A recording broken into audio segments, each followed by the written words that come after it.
Hey guys, so hopefully you have already gone through the Seesaw website and have seen all the videos that can help you out, what you can do with Seesaw, how you can do it. But this video is just to help you create your account and then to set up your classroom.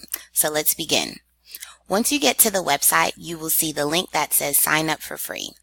You will click that link, then you'd be redirected to another page that asks you, which one would you like to set up? What account would you like to set up?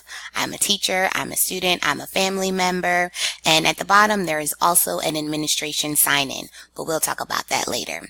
So for now, you are a teacher, so go ahead and click I'm a teacher. And then sign up is pretty easy. Just put in the information that you would like to use.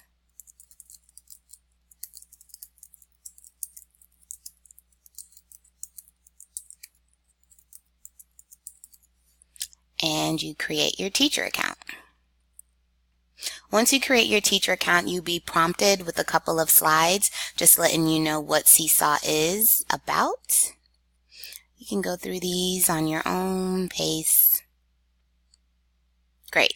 Now, once you finish going through those slides, then it's time for you to create your classroom. Very easy. You pick your grade level. If you do not teach a specific grade level, there is another option for you located down here.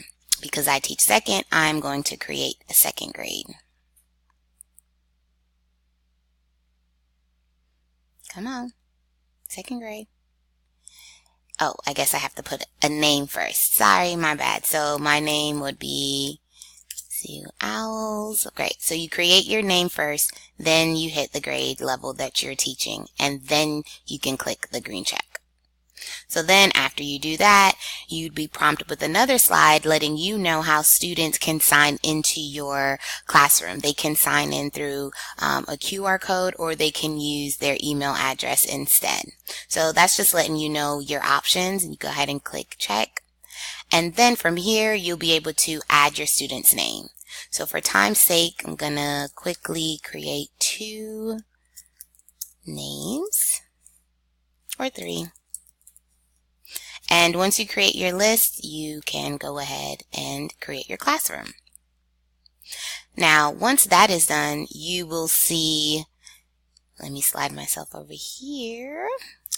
You will see the list of students' names, and then you will see the name of your classroom, and there are several tabs that you can use throughout your classroom for your class. Now, this is the website view, okay? This is the desktop view. You can also have it on your handy dandy iPhone or your Android, whatever you want to use. It will look a little different depending on what tool you're actually using. So just wanted to show you that that's how you create your classroom, that's how you create your account, and stay tuned for some more videos so we can learn what we can do from here on out.